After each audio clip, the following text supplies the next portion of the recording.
uma vez por mês, por muitos anos. Acho que a Débora quer pregar também. Uma vez por ano, uma vez por mês, por muitos anos a gente tem todas essas mensagens gravadas. Mas isso aí é profético, viu? Isso aí deixou eu feliz. Ela vai pregar. Acho que se não for por bem, é por mal. Inclusive minha mãe, eu queria agradecer ela estar aqui. A Elisângela, o André, a minha esposa, as crianças, a Maria também, que veio aqui com a gente, está lá no fundo. Eu falei aqui que a Débora vai pregar se não for por bem e por mal. Até me lembrei que minha mãe fez a gente pregar na marra. Não sei se vocês sabem disso, mas a gente não tinha muita escolha, não. Tinha que pregar. Um dia eu briguei com ela, eu estava na adolescência, falei, não mãe, mas eu tenho que fazer o que eu gosto. Ela, não, você tem que pregar, isso aí é o teu chamado e não tem jeito. E eu achei que aquilo foi tão importante, eu tenho certeza que aquilo foi tão importante, porque aquilo fez com que eu permanecesse fazendo o que eu fui chamado para fazer. Mas quando você é jovem, muitas vezes você não sabe o que você foi chamado, você rejeita o que você foi chamado, você não é humilde o suficiente para receber e fazer aquilo para o que você foi chamado. E minha mãe foi que nos guiou naquele caminho. Não seja um pai leniente, que meu filho não quer, coitado. Não, tem que ser meio como minha mãe fez. Aí eu fiz um acordo com a minha mãe.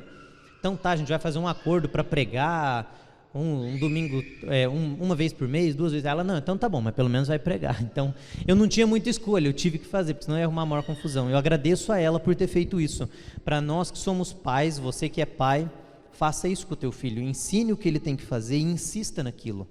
Depois, quando ele ficar adulto, quando ele casar, quando ele sair de casa e tudo mais, ele vai lembrar de tudo aquilo que você ensinou.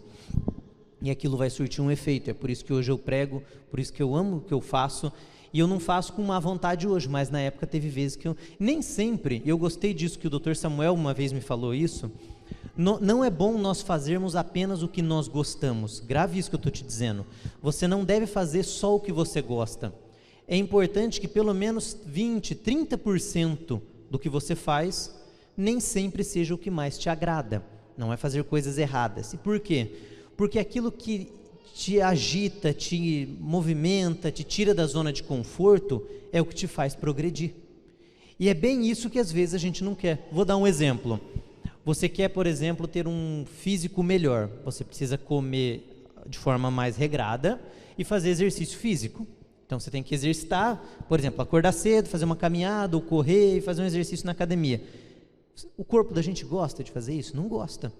Mas é importante para você ter um bom resultado. Isso não vale apenas para o teu exercício físico ou para a saúde física, mas para a saúde mental, no teu trabalho. Se você fizer muito do que você não gosta, aí você se desgasta e você está fora de lugar. Mas um pouco é importante, porque é isso que vai te aprimorando. Você às vezes tem que lidar com um colega de trabalho de quem você não gosta muito. Você não vai achar um lugar onde não vai ter ninguém no mundo que não te perturbe, que não te incomode, que não te cause algum transtorno. Mas você tem que saber lidar com essas pessoas. E para isso, nós temos que estar preparados para viver, não apenas assim, no sentido de pregar para a pessoa, mas saber lidar como colega, parceiro, no dia a dia, no trabalho, em casa, na família, com um filho, ou às vezes numa oportunidade de trabalho, ou você foi demitido, ou agora trocou de serviço, até você achar um novo, você ainda não está tão contente. Nem sempre a gente faz tudo o que gosta, e muitas vezes, de 20% a 30% do que você tem na tua vida, precisa ser algo que te tira da zona de conforto e te desafia, porque se não desafiar, não te leva para o mais alto. Quanto mais desafio, mais alto você vai. Você lembra como que Davi fez para se tornar rei em Israel? Ele enfrentou um mega desafio, Golias. Você acha que o verdadeiro corajoso não é o que não tem medo, mas o corajoso é aquele que, mesmo tendo medo, o enfrenta com sabedoria. Se você é uma pessoa que fala, eu não tenho medo de nada, você é uma pessoa perigosa, porque você pode fazer muita burrada na vida e se estragar todo. Então você tem que ter prudência. Mas nós temos que ter coragem o suficiente de agir, mesmo dentro daqueles lugares e circunstâncias que não nos agradam e que a gente não quer. Por isso que eu digo, nem sempre quando eu ia pregar, principalmente quando eu era mais novo, eu estava disposto, estava querendo, mas eu fazia porque era um chamado que Deus tinha colocado para mim. Você lembra de Jonas? Era um chamado que Deus deu para ele, mas ele não queria ir para Nínive, ele chegou a fugir do chamado. Então não é porque você não está 100% felizinho e confortável que você está no lugar errado. Porque de 20% a 30% você precisa se esforçar e sair da zona de conforto, amém? Essa introdução eu quis dar porque eu vi a Débora correndo, eu creio que ela vai pregar, e se não for por bem, vai ser por mal. Mateus, quem trouxe a Bíblia, abre em Lucas, capítulo 20. Lucas, capítulo 20, versículo...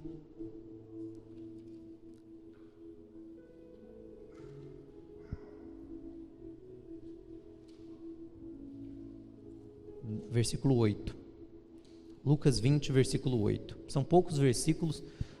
Hoje eu quero tratar, o tema que eu vou tratar hoje é do potencial que existe em nós, que Deus nos deu, do talento, do dom, da capacidade, das qualidades e virtudes que Deus nos deu, que ficam escondidos dentro de nós, e que na minha proposta hoje, nessa noite, é que esses talentos não vão para o cemitério com você, mas que eles sejam usados no máximo aqui, e você possa, assim que você estiver pronto para ser levado, arrebatado, ou então quando você for Deus te levar, que você possa falar, eu cumpri a minha missão, eu fiz aquilo que Deus me determinou a fazer, eu guardei a fé, a minha meta está cumprida na terra, porque esses talentos, essas qualidades, esses dons, essas virtudes que Deus nos deu, quando elas ficam presas dentro de nós, e elas ficam na maioria de nós, você deixa de abençoar pessoas que podiam estar sendo abençoadas, e eu vou um pouco mais longe, você mesmo deixa de ser abençoado, porque quando a gente faz aquilo por que fomos chamados, além de ninguém conseguir competir conosco,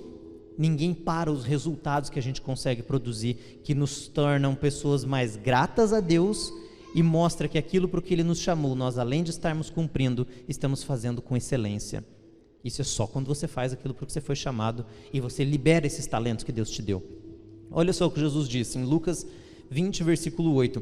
Esse é um texto que eu vou usar ele como introdução para esse tema. Lucas 20, versículo 8.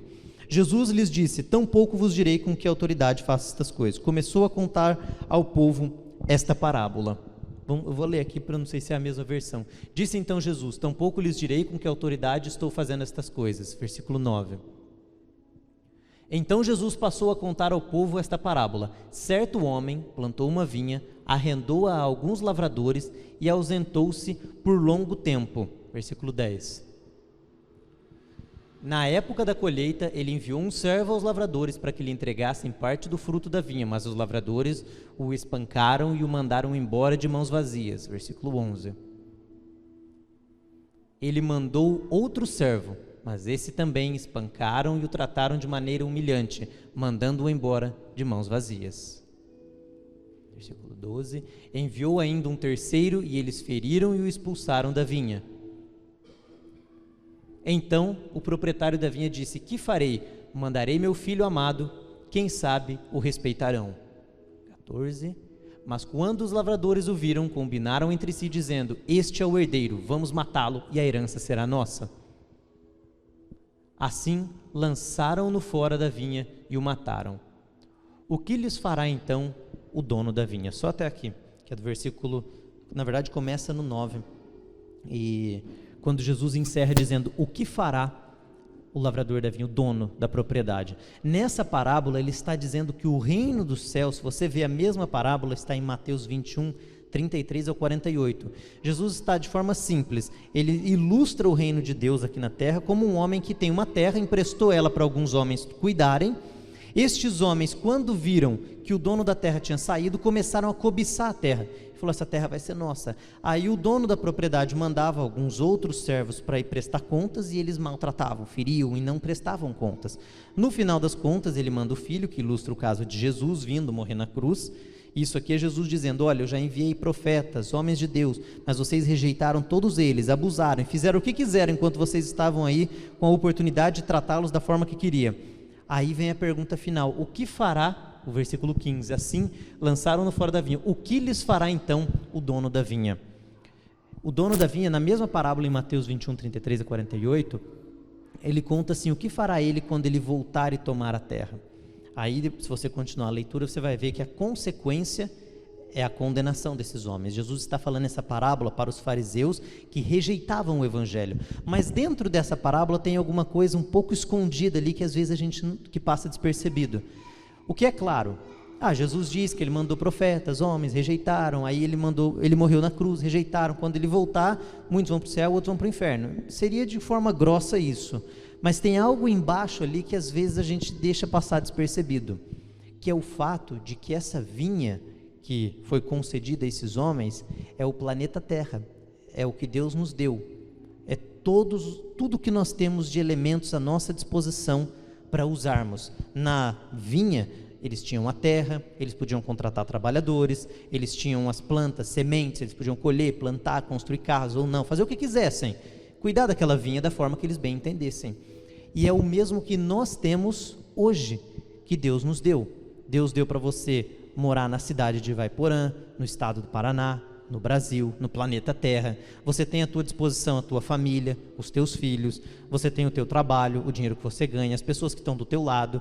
Você pode tomar muitas decisões, escolher que tipo de roupa você anda, ou que carro você anda, ou que lugares você frequenta, como que você fala com as pessoas, os dons, tudo. Tudo isso é o que tem à nossa disposição.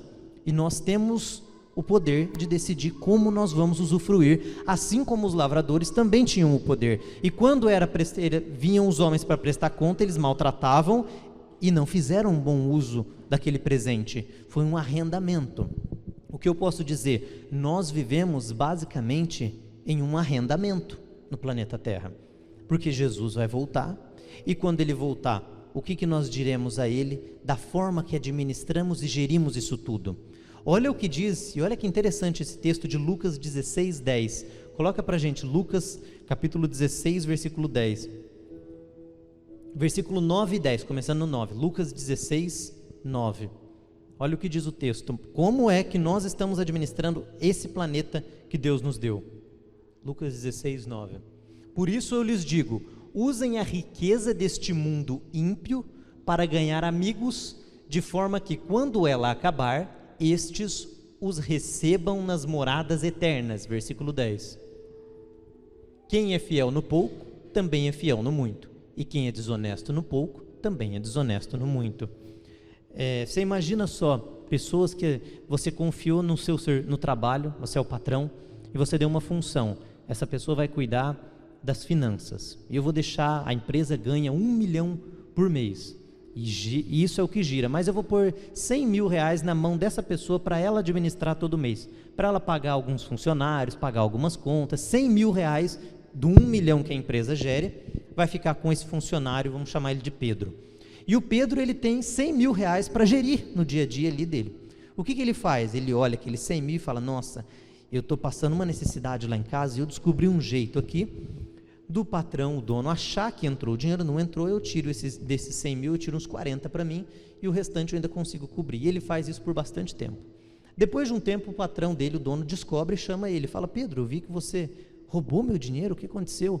Ele fala, eu vou falar a verdade, eu levei todo esse dinheiro sim, mas por que você fez isso? Porque eu estou passando um aperto em casa, tem agiota, que estou devendo para agiota, está uma dificuldade, eu levei esses 40 mil, peço perdão, mas eu vou te fazer uma proposta, ele fala para o patrão. Você me perdoa, vou dar um jeito de te pagar tudo isso de volta.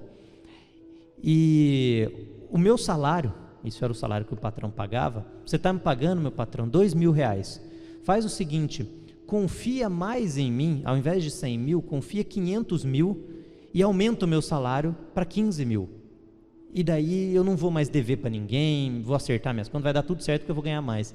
Você no lugar desse patrão faria isso? Eu não faria isso. E isso é o que nós fazemos com os dons, os talentos que Deus nos deu. A gente não administra bem o pouco que a gente tem e fica pedindo mais para Deus. E Deus fala, como é que eu vou te confiar 500 mil se você me roubou em 100? Aí a desculpa é porque eu precisava e não conseguia, mas quem não é fiel no pouco, no muito também não vai ser colocado. Se aqueles pequenos dons, pequenos talentos que Deus te deu, por exemplo, pregar, que é o que minha mãe percebeu em mim, no meu irmão, e ela investiu em nós. Se esses pequenos talentos que Deus me deu, se eu não fizer uso deles, como que eu vou olhar para Deus e falar, Deus, me dá mais, me abençoa com mais, faz isso para mim, faz aquilo para mim? Ele vai falar, você não foi fiel no pouco, no muito você não vai ser colocado. Aquela parábola da vinha descreve que nós temos o governo da vinha que Deus nos deu, que é a nossa vida e o planeta em que vivemos. Essa etapa aqui que nós acabamos de ler de Lucas 16, versículo 9, coloca no versículo 9 lá na tela, que acabamos de ler, diz assim, granjeai amigos com as riquezas da injustiça. Ali está com a riqueza deste mundo. O texto está simplesmente dizendo, use os recursos financeiros que você ganha no planeta Terra enquanto você vive aqui, em prol do reino de Deus, para trazer pessoas para o reino de Deus. Como? Investindo em materiais bíblicos, em pregações, em igreja, na construção da obra de Deus, da forma que Deus colocar na tua mente para você fazer uso. Você pode ter o dom de cantar, ser um bom músico, ou você pode ser um bom escritor, ou mexer com tecnologia de forma fantástica. É você investir os teus recursos nisso tudo para granjear pessoas para o reino de Deus e você salvar vidas. É nós fazermos bom uso do pouco que Deus nos deu, porque se a gente comparar, tudo que Ele nos deu aqui na terra é pouco, perto do que nós vamos ter na vida eterna. Então é fazer bom uso do pouco que Ele confiou em nós. Por que eu quis trazer esses dois pontos? O primeiro, da parábola, mostrando que nós temos o governo desta vinha e da terra, e agora, de que nós temos que ser fiel no pouco para no muito ser posto. Esse próximo versículo, Provérbios 24, versículo 10, é onde eu disse que o primeiro texto que nós lemos, ele era como se fosse a base da nossa introdução. Agora, esse texto, Provérbios 24, 10, é o texto-chave que eu quero te conduzir, sobre o qual eu quero conduzir a mensagem. Se você vacila no dia da dificuldade, como será limitada a sua força? Na minha versão está escrito assim: se te mostrares frouxo, que é vacilar, mesmo que está ali, se te mostrares frouxo no dia da angústia, tua força será pequena. Você reparou que nós temos a vinha dada de presente para nós. Nós podemos fazer o que quisermos dela. Temos dons, talentos, pessoas à nossa disposição, temos a capacidade de falar, de ouvir. Imagina, você consegue imaginar 4, 5 sentidos a mais? A gente tem o tato, a audição, o paladar, o olfato, todos esses sentidos. Você consegue imaginar uns 4 ou 5 extra, além desses daí? Nossa, seria difícil, né? O que mais que podia ter? É difícil imaginar. Tenta imaginar uma cor que não existe. Você consegue imaginar uma cor que não existe? Por quê? Porque a gente trabalha limitado dentro daquilo que já tem para nós. O que isso quer dizer? Que lá no céu vai ter cor que não existe. Por isso que o apóstolo Paulo, quando ele escreve, ele diz assim: eu vi coisas inefáveis. Aqui, é claro, é uma conjectura, mas vão ter cores que não existem, sentidos que não existem, coisas que nós não entendemos. E se dentro dessa pouca limitação, se eu olhar e falar: Deus, você me deu aqui alguns sentidos, você me deu algumas cores, você me deu um planeta, árvores e tudo isso, eu vou pegar isso que você me deu e vou fazer bom uso. Isso é o que Ele nos deu. Agora, o texto aqui está nos dizendo assim, Provérbios 24, 10: se te mostrares frouxo no dia da angústia, quão pequena será a tua força, quão limitada será a tua força. Sabe o que esse texto nos diz em primeiro lugar? É que haverão dias de diversidade. Se enfraqueceres no dia da angústia, não está dizendo assim, se te enfraqueceres caso haja angústia. Não, o texto presume que haverá dias de dificuldade. Vão ter dias em que você vai passar apertos espirituais, emocionais, conjugais, que você vai falar: Deus, eu não sei o que fazer. Você pode perder uma pessoa que você ama muito, é uma angústia, é uma dificuldade. A Bíblia não nos isenta disso.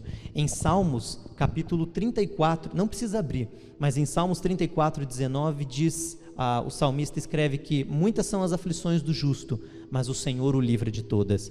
João 16, 33, Jesus fala: no mundo tereis aflição, mas tende bom ânimo, eu venci o mundo. Então a gente vai ter aflição, o justo vai passar por dificuldade, mas tem de bom ânimo, Jesus venceu o mundo, mas o Senhor o livra de todas. E olha o texto: se te mostrares frouxo no dia da angústia, se te enfraqueceres no dia da angústia, a tua força é pequena.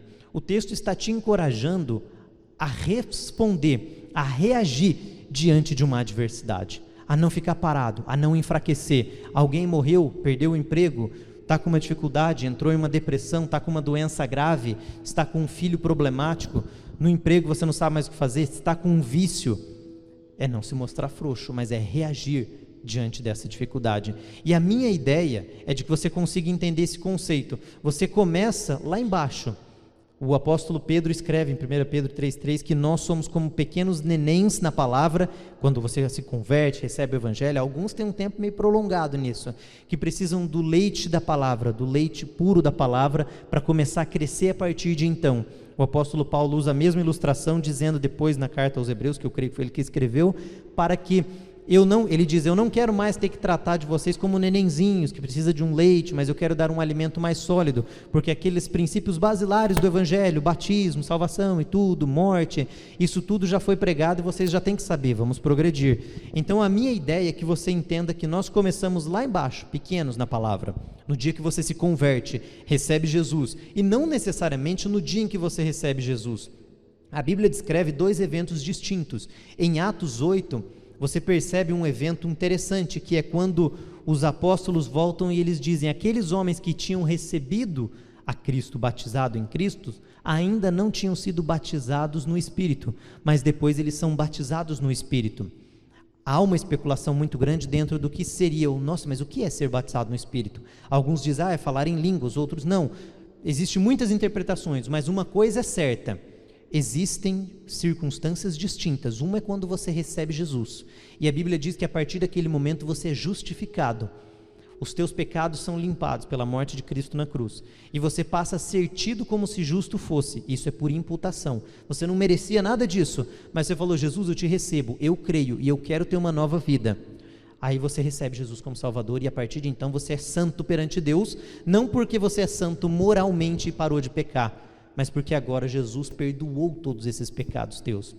Mas existe um momento diferente em que há o batismo no Espírito, e por mais que haja especulação e divergência no que seria, uma coisa é certa, é uma experiência diferente na presença de Deus, e é esse batismo no Espírito, é nesse momento em que eu posso te dizer, você começou lá quando você foi justificado, mas talvez você tenha ficado estagnado ou não experimentado algo diferente de Deus que você gostaria até um dado momento na tua vida no Evangelho, e você fala, Deus, eu queria experimentar mais do Senhor. O que é esse batismo no Espírito? O que é viver mais de Ti? O que é sair do alimento, do leitinho, do alimento, que eu quero ir para o alimento sólido, eu quero entender mais do Senhor, eu quero estar mais próximo. A Bíblia diz em João que a vida eterna é conhecer a Deus. Na minha interpretação, quando você fala o que seriam galardões nos céus, uma das distinções dos galardões, pela uma interpretação minha desses textos, é de que, além de governos, autoridades, posições nos céus, alguns provavelmente conhecerão mais de Deus do que outros, estarão mais próximos, talvez conhecerão mais cores do que outros, mais sentidos do que outros, porque tiveram uma intimidade ainda maior com Deus. Agora a ideia é, você começa lá embaixo, quando é justificado, aí você recebe uma experiência incrível com Deus, vamos chamar ela do batismo no Espírito Santo. Para você pode ter sido um dia que você falou em línguas, ou então um momento em que você experimentou, você teve uma experiência diferente, uma vontade diferente de servir a Deus, uma força nova, e aquele dia mudou a tua história. A maioria das pessoas que se convertem e passam por uma experiência dessa, elas sabem te descrever quando é que aconteceu. Eu conversei com um senhor esses tempos, ele tem 80 anos, ele disse, olha, eu me lembro, há uns 40 anos atrás, eu estava na avenida tal, na rua tal, no meu carro, pensando isso, voltando de tal lugar, parecia até que ele estava reproduzindo um filme, deu um play ali, e naquele momento eu senti a presença de Deus de uma forma diferente. Ele começou com umas indagações e de repente deu um estalo nele. A sua vida pode começar com várias dificuldades, mas ela vai crescendo, como um gráfico. E o que eu quero te dizer é, nesse gráfico de crescimento, ele precisa sempre sair de baixo e ir para cima. Ele precisa sempre caminhar na direção vertical, jamais ele pode acima, nunca descendo. Você nunca pode ter ele para baixo, mas durante essa trajetória vai ter momentos em que ele dá uma queda, mas ele depois continua em uma linha ascendente, por mais que tenha algumas quedas. Já viu quando você pesquisa na internet assim, inflação, ou preço do dólar? O preço do dólar é um exemplo, você bate lá, preço do dólar nos últimos 20 anos, você vai ver que ele começa um tanto, é R$1, 1,20 lá pelo ano de 2002, 2003, aí depois 2010, 1,70, aí depois ele cai, 2,10, aí volta e sobe, desce, sobe, só que ele continua sempre subindo, não é verdade? Está cada vez mais caro. Ah não, mas teve vezes que ficou mais barato, mas ele continua subindo. E é isso que a gente tem que fazer, a gente tem que continuar subindo. Ah, mas teve um dia ali que eu parei de servir a Deus, que eu caí, que eu fracassei, eu tinha um vício, eu tive uma queda, eu voltei, não importa, agora eu continuo subindo. Eu tive uma queda, mas o meu gráfico está em ascensão, quase como que o dólar comparado ao real. Mas e quando acontece essa queda, algumas pessoas confundem, perdi a Deus, esqueci de tudo, Deus não se importa mais comigo, eu não tenho mais jeito, acabou tudo, e daí elas entregam os pontos E a partir dali o gráfico para, ou ele começa a declinar, e você se distancia dos caminhos de Deus. E tem vários textos, principalmente em Hebreus, que nos mostram que muitos abandonam a fé.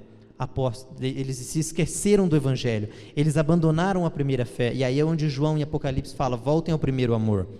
Mesmo que no teu gráfico isso tenha acontecido, há tempo de você retomar, porque aqui em Provérbios 24:10 diz: se te mostrares frouxo no dia da dificuldade, quão pequena será a tua força. Vão ter dificuldades, mas nós não vamos nos mostrar fracos.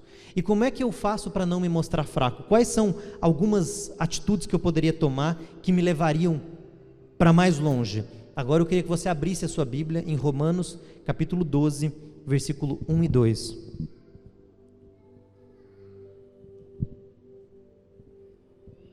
Para quem, se você às vezes se distraiu, ou não prestou atenção, ou se ficou confuso, nós citamos aqui o texto, a parábola de Lucas, da vinha, e usamos o exemplo em que Jesus fala sobre ser fiel no pouco, para no muito ser posto.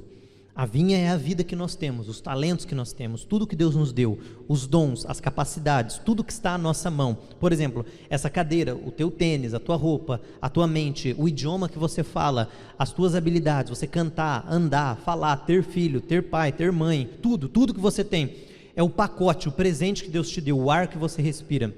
É a vinha que Ele te concedeu. Em Lucas 16, que nós lemos 9 e 10, diz para nós usarmos tudo isso, sendo fiéis nisso, que é o pouco que nós temos aqui na terra, para sermos para sermos colocados no muito e levarmos pessoas para o reino de Deus. Com isso nós sabemos que nós estamos governando a nossa vida, pelo menos temporariamente, aqui na terra. Lembra em Gênesis 1:26, quando diz assim: façamos o homem conforme a nossa imagem, a nossa semelhança, e domine o homem sobre tudo.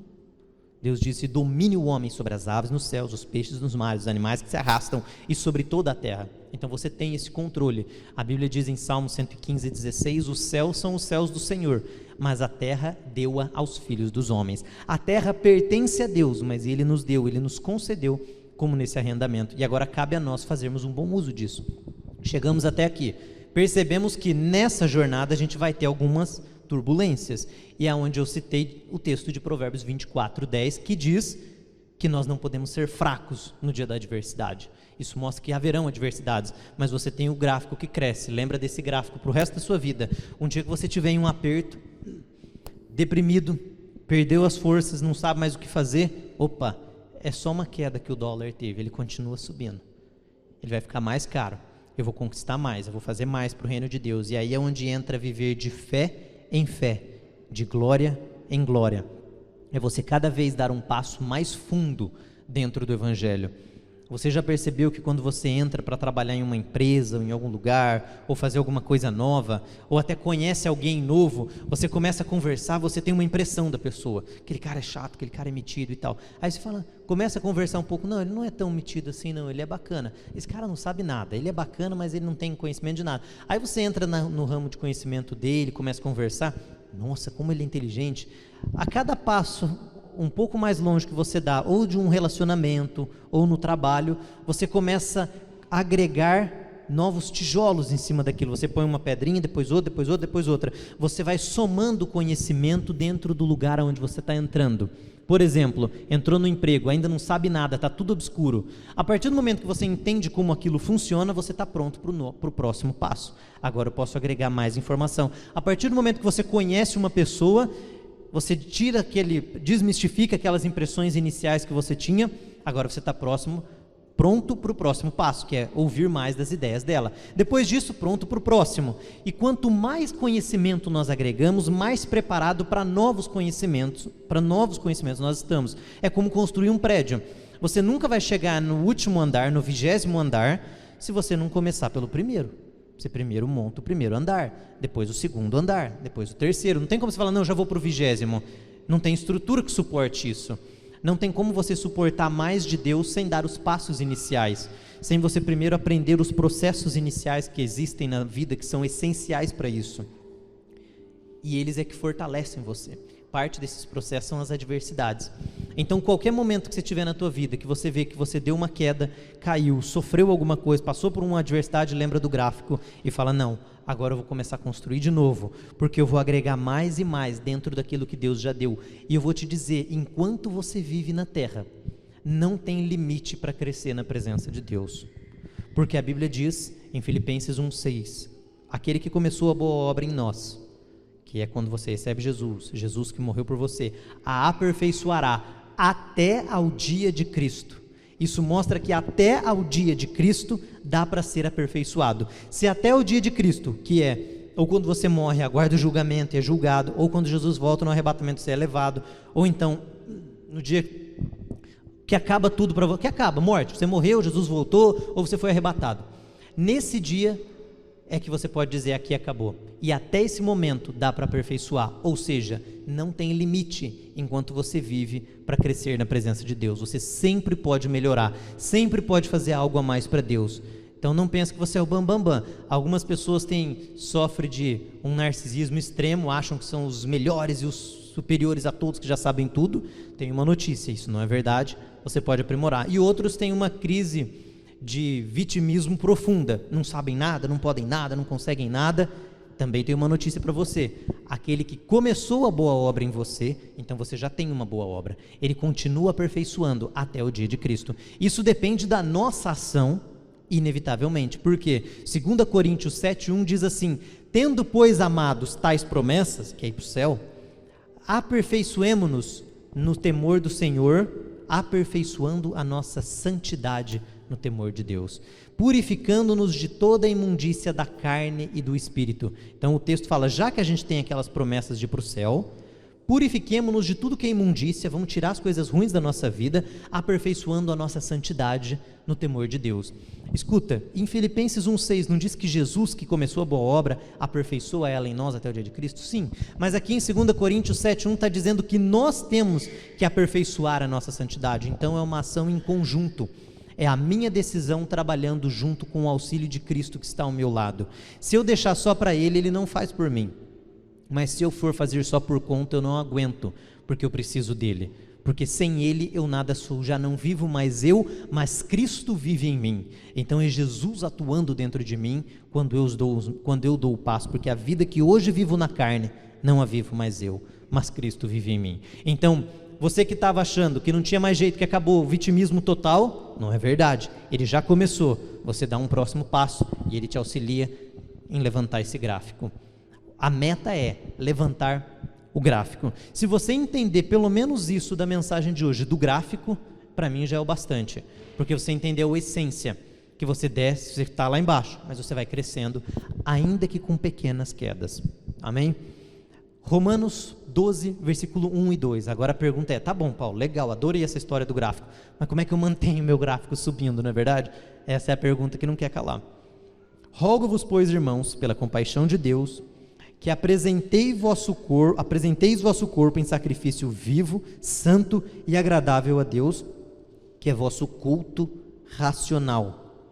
Não vos conformeis a este mundo, mas transformai-vos pela renovação do vosso entendimento, para que experimenteis qual seja a boa, agradável e perfeita vontade de Deus. Eu vou parafrasear esse texto, eu vou ler o versículo 2 de outro jeito. Não vos conformeis com os seus amigos da faculdade, com as postagens do Instagram, com as postagens do Facebook, com o que você vê todo mundo fazendo, com os cortes de cabelo que todo mundo faz, com o carro que todo mundo compra, com a roupa que todo mundo veste, ou com o que todo mundo ensina, ou com as novas ideologias que estão por aí, que está desde o apóstolo Paulo, sempre tendo coisa ruim nascendo, mas transformai-vos pela renovação do vosso entendimento. Cresça em conhecimento, aprenda coisas novas, ouça palestras, leia, estude, busque a Deus, ore, peça conselhos, para que experimenteis qual seja a boa, agradável e perfeita vontade de Deus. Seja diferente da regra. E quando nós formos diferente do padrão, diferente do que todo mundo é, aí nós vamos começar a experimentar qual seja a perfeita e agradável vontade de Deus para a nossa vida. Aí o gráfico começa a crescer. É quando nós, olha o que o texto diz, não vos conformeis com este mundo, mas transformai-vos pela renovação do teu entendimento. Como é que você se transforma? Mudando o teu entendimento. Como é que eu transformo o meu gráfico? Mudando o meu entendimento. Como é que eu mudo o meu entendimento? Não me conformando com este mundo. Como que eu não me conformo com o mundo? Fazendo diferente. E é muito simples. Você vê que as pessoas de sucesso, elas têm sucesso e elas são diferentes porque elas fazem diferente, porque elas não fazem o que a maioria fazem. Tem um grande homem de muito sucesso chamado Warren Buffett, é um dos mais ricos do mundo. Ele era especialista, sempre foi muito bom em investimento na bolsa de valores.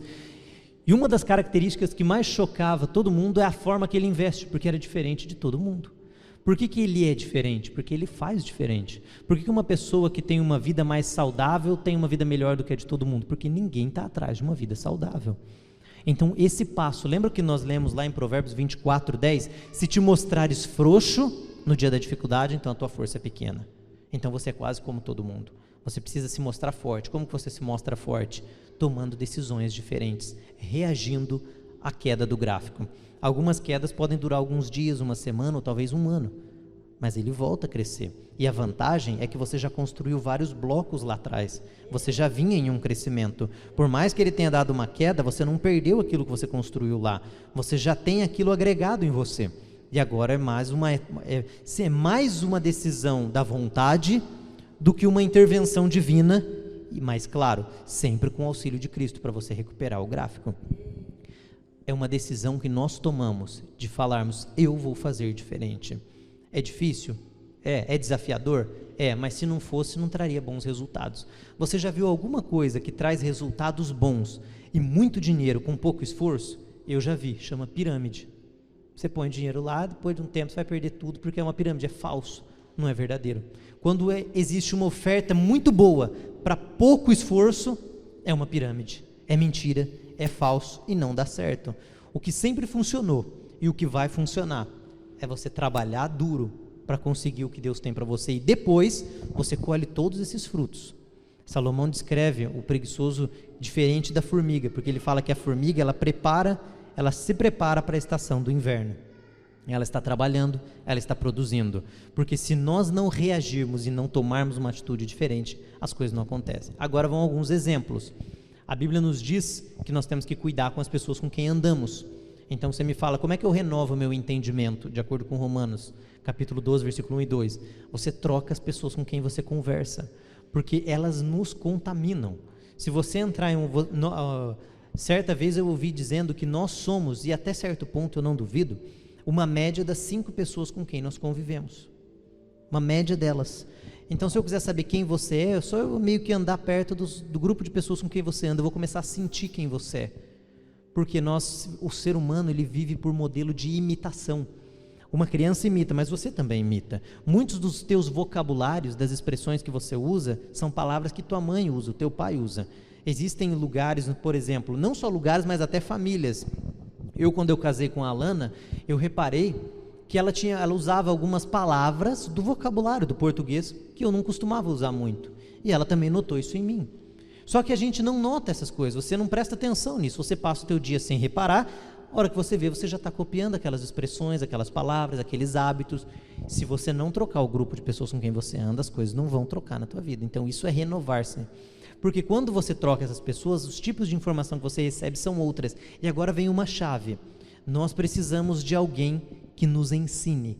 Nós precisamos de alguém que consiga estar numa posição para nos ajudar. E não apenas vamos dizer assim, igual, equivalente, ou que bate o mesmo papo. Não, é alguém que vai te botar para frente.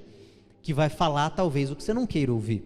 Ou que vai chegar para você e falar, isso aqui é melhor, isso aqui é bom. Ou que vai te estimular a um desafio novo. Pode até ser que você fale, mas esse colega meu, eu já aprendi tudo que eu tinha dele, mas ele sempre está me desafiando a um novo estímulo e me colocando em uma nova atividade em prol de um crescimento espiritual, um crescimento emocional, um crescimento familiar.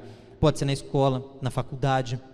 Eu lembro que eu tinha um colega na escola, ele era basicamente um dos únicos colegas que eu tive. Nunca fui muito bom para ter muito amigo, sempre arrumava algumas confusões, isso faz parte também da maturidade, porque às vezes você quer as coisas de um jeito, acredita que é de uma forma, e alguns dias atrás eu estava conversando com uma pessoa próxima, eu disse, nós temos que entender que apesar de nem sempre as coisas saírem de forma correta, nós temos que lutar para que elas saiam de forma correta. E uma coisa é certa, o efeito do pecado existe. E nós não temos que nos acomodarmos com o pecado, reconhecermos e vivermos no pecado, mas temos que saber que o mundo não é perfeito. Então não adianta eu exigir uma circunstância perfeita no meu dia a dia, nem você do teu esposo, e nem a tua esposa do teu marido, e nem do filho, e nem do amigo, e nem da escola, e nem de ninguém. Nós temos que entender, eu vou buscar a perfeição, não vou viver na prática do pecado, mas vou entender que eu sou pecador, e estou em um mundo de pecado, e que circunstâncias adversas acontecem, e eu vou monitorar, porque eu não vou deixar uma porta pequena se abrir bastante e depois eu não ter mais controle dela. Não vou deixar meu filho fazer tudo o que ele quer para depois eu perder o controle sobre ele, mas eu também não vou travá-lo de fazer qualquer coisa que deixe ele alegre e que também traga alegria para ele. Eu vou pedir a Deus que me dê sabedoria para trazer esse equilíbrio no trabalho, em casa e nas mais diversas circunstâncias. Eu lembro que um desses colegas que eu tive na escola, ele era um dos que sempre me estimulava a pensar em algo mais. Então veja, ele podia não ser um crânio em tudo, ou então ele podia já nós termos compartilhado praticamente de tudo que um e o outro sabíamos, mas um estava sempre estimulando o outro a aprender algo novo. E é desse tipo de gente que a gente precisa do nosso lado. Nós precisamos de pessoas criativas, para elas nos tornarem, para elas nos influenciarem a sermos criativos, e para a gente mudar não apenas a nossa vida, a delas, como a dos que estão ao nosso lado. E nós vamos ser contagiante. O propósito é, se você for contagiante, você cumpre o propósito que Deus te deu, que é usar o teu talento, é multiplicá-lo. Como que você faz isso se você está em um contexto negativo?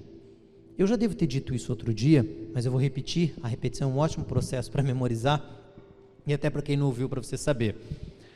Não sei se você já notou, mas quando você começa a treinar, vamos pensar num jogador de futebol. Quando você imagina um jogador de futebol, por que eles são tão bons?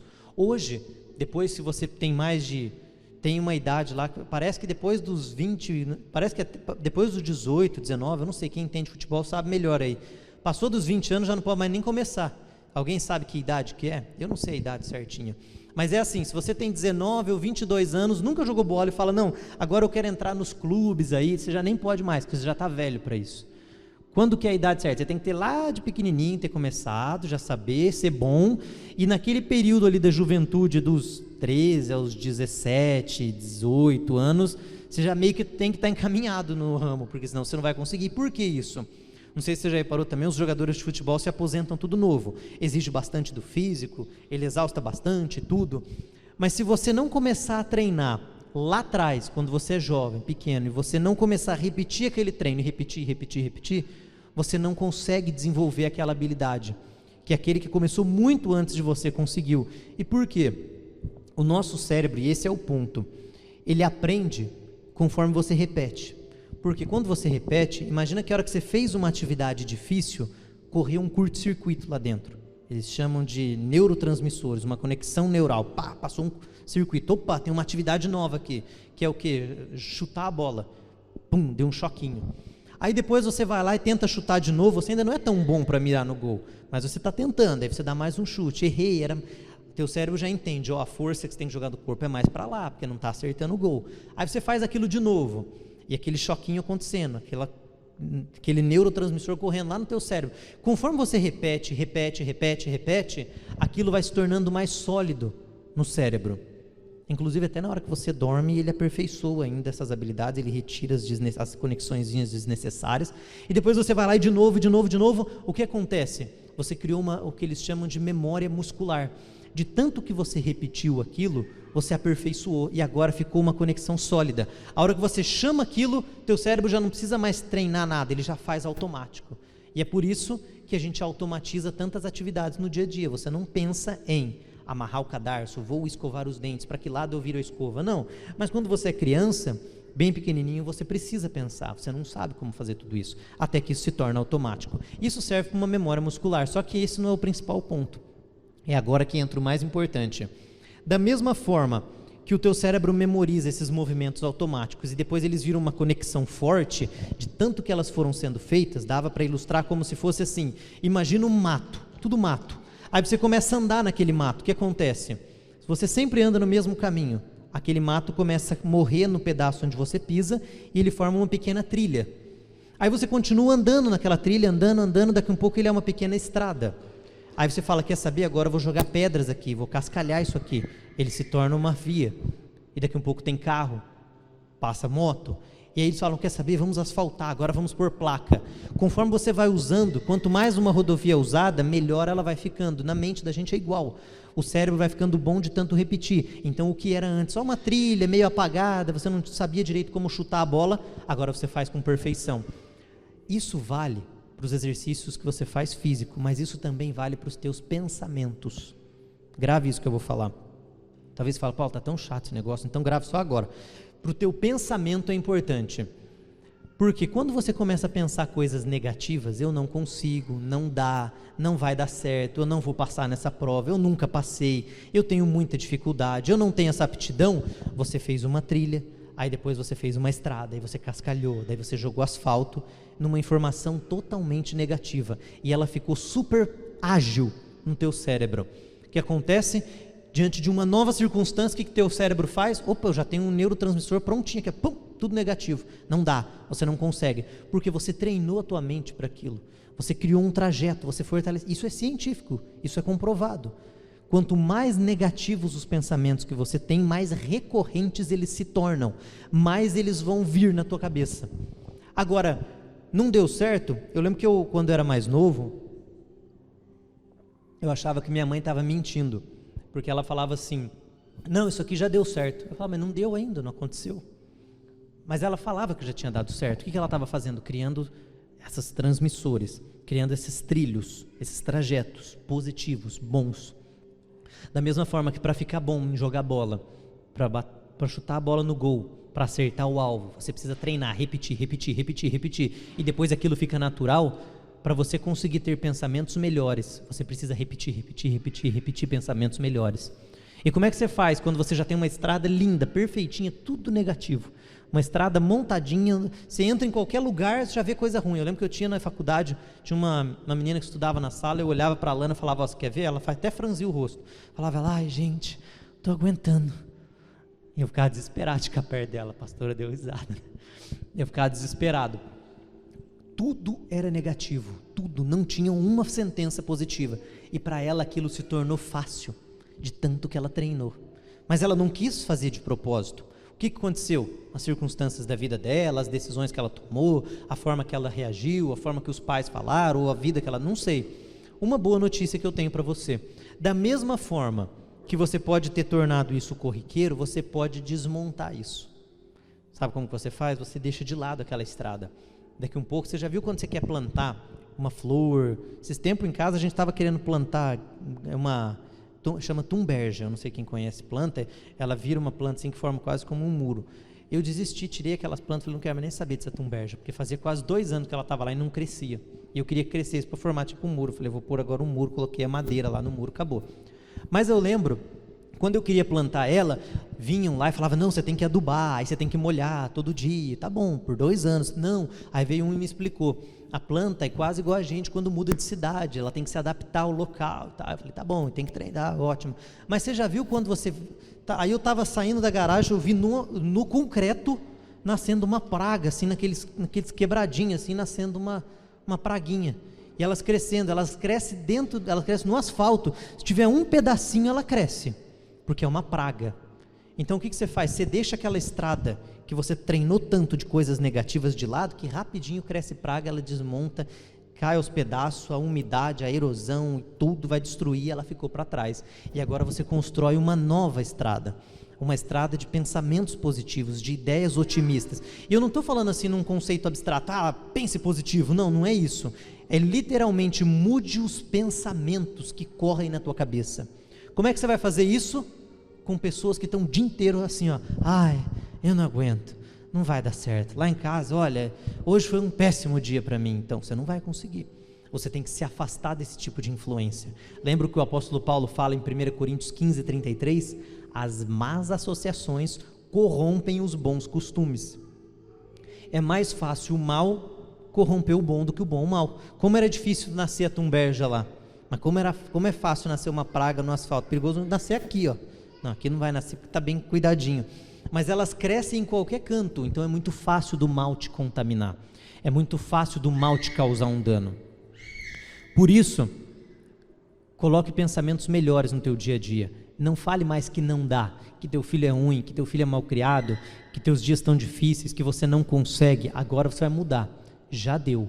Eu consigo. É possível. Deus está comigo. Isso não é verdade. Como você está tão treinado, eu não estou dizendo o teu caso, mas em geral, como as pessoas estão treinadas em geral a terem pensamentos negativos, eles vão vir. Mas eu gosto do que Martim Lutero dizia: o pensamento mal pode vir, mas não deixa ele fazer ninho. O passarinho pode pousar na tua cabeça, mas não deixa ele fazer ninho. Então veio o pensamento, até aí não tem problema. O problema é você nutrir o pensamento. O problema é você dar a luz ao pecado. O problema é você fazer ele crescer ali dentro. O pecado não é você eu estou casado, olhei uma mulher, achei ela bonita. Isso não é o pecado. O pecado é a hora que você nutre aquilo. O pecado é a hora que você deixa aquilo dominar você. Um rapaz uma vez falou para mim assim: Paulo, eu queria muito, eu tenho uma dificuldade com o homossexualismo, eu não sei mais o que fazer e tal. Eu falei para ele: olha, a mesma dificuldade que você pode ter às vezes enfrentando, ter que falar assim: eu não queria olhar para um homem ou para uma pessoa do mesmo sexo e ter atração e tal. A mesma dificuldade que você pode encontrar nisso, outras pessoas encontram em outros pecados que elas cometem. Um homem casado pode cobiçar outras mulheres. Os dois estão em um desafio. Qual é o principal ponto que os dois têm que seguir? Nenhum se entregar ao pecado e nenhum deixar o pecado governar, porque assim você está com Deus. O pecado não é a atração, o pecado é o pecado, é agir, é pecar, é fazer, é dar a luz, é ser dominado. Daria para a gente falar muitas coisas.